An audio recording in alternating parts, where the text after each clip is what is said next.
Today's SANDWOD is called Chip the Chipper. So we're going to start out similar to what we did yesterday, if you did yesterday's workout, with ice skaters or skater jumps. Since we have the bag here and we're going to be doing lateral jumps next, might as well do it over the bag. So the difference is between a lateral jump and an ice skater or skater jump is that I'm only pushing off on this outside leg, coming over, landing, and the goal is going to be to not let this back leg touch. I bend my knee and then push off again, over, over, over. Then once you're done with that, you go straight into your lateral hops, okay? Staying on the balls of the feet, trying to land nice and soft on both of those. As soon as you're done with that, we're gonna go into a Russian twist.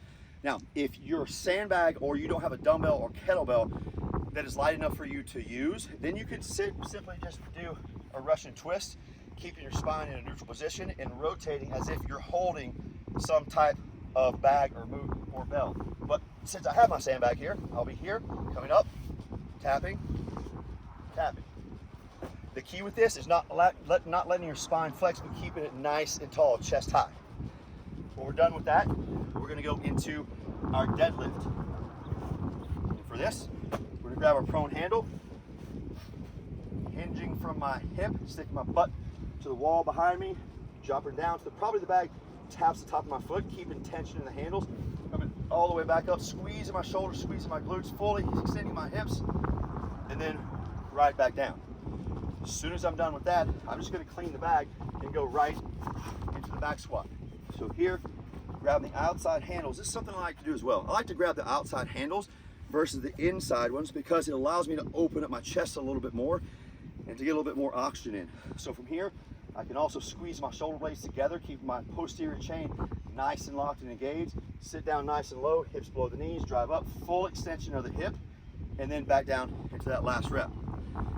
When I finish with that, if you can, here's a challenge for you. Try not to set the bag down.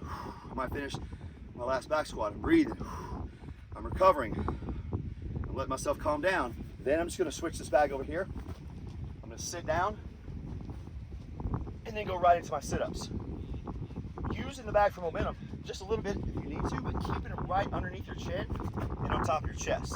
If that's too much, just put the bag here, put your feet underneath the bag, and do a normal sit-up until you can progress. Next movement is going to be our brute force burpee.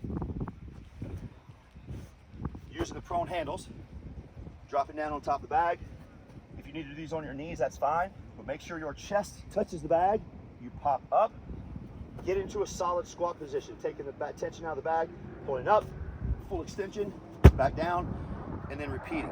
That's your brute force burpee. If you have issues with your shoulder or anything like that, just do a normal burpee and omit using the bag.